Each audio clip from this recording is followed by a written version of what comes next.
ನೀರನ್ನ ಅನ್ಯ ಉದ್ದೇಶಕ್ಕೆ ಬಳಕೆ ಮಾಡಬಾರದು ಅಂತ ಜಲಮಂಡಳಿ ಎಷ್ಟೇ ಹೇಳಿದ್ರು ಕೂಡ ಈ ಆದೇಶಕ್ಕೆ ಡೋಂಟ್ ಕೇರ್ ಪ್ರವೃತ್ತಿಯನ್ನ ಅನೇಕರು ಪ್ರದರ್ಶಿಸ್ತಾ ಇದ್ದಾರೆ. ಹೀಗಾಗಿ ದಂಡಾಸ್ತ್ರದ ಪ್ರಯೋಗವನ್ನು ಕೂಡ ಮಾಡಲಾಗಿದೆ. 5,000 ದಂಡ ಹಾಕಿದಂತಹ ಮೊದಲ ಕೇಸ್ಗೆ ಸಂಬಂಧಪಟ್ಟಂತಹ ಡೀಟೇಲ್ಸ್ ಪಬ್ಲಿಕ್ ಟಿವಿಯಲ್ಲಿ ಲಭ್ಯ ಇದೆ. ಬನ್ನಿ ನೋಡ್ಕೊಂಡು ಬರೋಣ. ಕುಡಿಯುವ ನೀರು ಅನ್ಯ ಬಳಕೆಗೆ ಬಳಸಿದ್ರೆ ದಂಡ. ಜಲಮಂಡಳಿಯ ಆದೇಶಕ್ಕೆ ಡೋಂಟ್ ಕೇರ್ ಎಂದ ಜನ. ಕುಡಿಯುವ ನೀರಿನಲ್ಲಿ ಕಾರು ತೊಳಿತಾ ಇದ್ದ ವ್ಯಕ್ತಿಗೆ 5,000 ದಂಡ. ದಂಡ ಪ್ರಯೋಗದ ಮೊದಲ ಕೇಸ್ ಪಬ್ಲಿಕ್ ಟಿವಿಯಲ್ಲಿ. ಬೆಂಗಳೂರಿನಲ್ಲಿ ಕುಡಿಯುವ ನೀರಿನ ಸಮಸ್ಯೆ ಬಿಗಡಾಯಿಸ್ತಾ ಇದೆ. ಜಲಮಂಡಳಿ ನೀರು ವ್ಯರ್ಥ ಆಗದಂತೆ ಹಲವಾರು ಕ್ರಮವನ್ನು ಕೈಗೊಳ್ತಾ ಇದೆ. ಅದರಲ್ಲಿ ದಂಡ ಪ್ರಯೋಗ ಕೂಡ ಒಂದು. ಕುಡಿಯುವ ನೀರನ್ನ ಅನ್ಯ ಬಳಕೆಗೆ ಬಳಸಿದ್ರೆ 5,000 ರೂಪಾಯಿ ದಂಡ. ಜಲಮಂಡಳಿಯ ಆದೇಶವನ್ನು ಈಗಾಗಲೇ ಮಾಡಿದೆ. ಆದರೆ ಜಲಮಂಡಳಿಯ ಆದೇಶಕ್ಕೂ ಕೇರ್ ಮಾಡದೆ ಬೆಂಗಳೂರಿಗರು ಕಾರು ಬೈಕುಗಳನ್ನು ಕುಡಿಯುವ ನೀರಿನಲ್ಲಿಯೇ ತೊಳಿತಾ ಇದ್ದಾರೆ.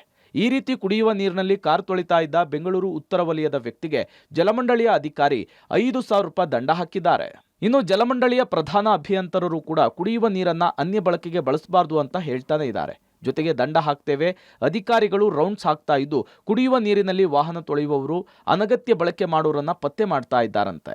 ಗ್ರಾಹಕರು ಕಾವೇರಿ ನೀರನ್ನು ಕುಡಿಯೋದಕ್ಕೆ ಮಾತ್ರ ಉಪಯೋಗಿಸಬೇಕು ಮತ್ತು ಅಡುಗೆ ಮಾಡೋದಕ್ಕೆ ಉಪಯೋಗಿಸಿ ಮಾತ್ರ ಹೊರತುಪಡಿಸಿ ಬೇರೆ ಅನ್ನ ಬಳಕೆಗೆ ಯೂಸ್ ಮಾಡೋದು ಅಥವಾ ಫ್ಲೋರ್ ವಾಷಿಂಗ್ ಆಗಿರ್ಬೋದು, ಕಾರು ವಾಶ್ ಮಾಡಿಂಗ್ ಆಗಿರ್ಬೋದು, ಬೇರೆ ಬೇರೆ ಒಂದು ಉಪಯೋಗಿಸಬಹುದು ಅದಾದಲ್ಲಿ ಅಂಥವನ್ನ ನಾವು ದಂಡ ಹಾಕ್ತೀವಿ ಅಂತೆಲ್ಲ ಹೇಳಿದ್ವಿ, ಇನ್ಸ್ಟ್ರಕ್ಷನ್ ಮಾಡಿದ್ವಿ. ಈಗ ಜನಗಳಿಗೆಲ್ಲ ಗೊತ್ತಾಗಿದೆ, ಅವೇರ್ನೆಸ್ ಬಂದಿದೆ.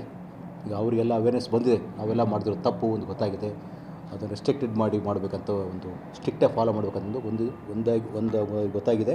ಅದನ್ನು ಫಾಲೋ ಮಾಡ್ತಾರೆ. ಜೊತೆಗೆ ನಮ್ಮ ಮಂಡಳಿಯಿಂದ ನಾವು ಎನ್ಫೋರ್ಸ್ಮೆಂಟ್ ಟೀಮ್ ಅಂದರೆ ನಮ್ಮ ಏರಿಯಾದಲ್ಲಿ ಸರ್ವೆ ಮಾಡಿಸಿದ್ದಾರೆ, ಅಬ್ಸರ್ವ್ ಮಾಡ್ತಾರೆ ಎಲ್ಲೆಲ್ಲಿ ಯಾರು ಈ ಥರ ಮಾಡ್ತಿದ್ದಾರೆ ಅಂತ ಹೇಳಿದರೆ.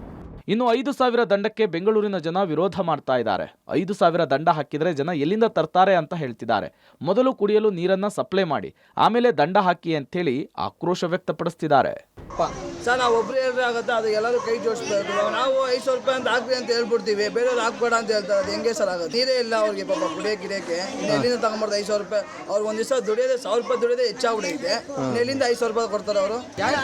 ತಾನೇ ಗೊತ್ತಾಗೋದು. ದಂಡ ಹಾಕ್ತೀನಿ ಅಂತ ಅದೊಂದು ಬೇಗ ಹೇಳ್ತಾರೆ, ಆದ್ರೆ ನೀರಿಲ್ಲ ಎಲ್ಲಿಂದ ದಂಡ ಹಾಕ್ತಾರೆ ಅವರು? ಎಲ್ಲಿಂದ ಕಟ್ಟೋದು ದಂಡ?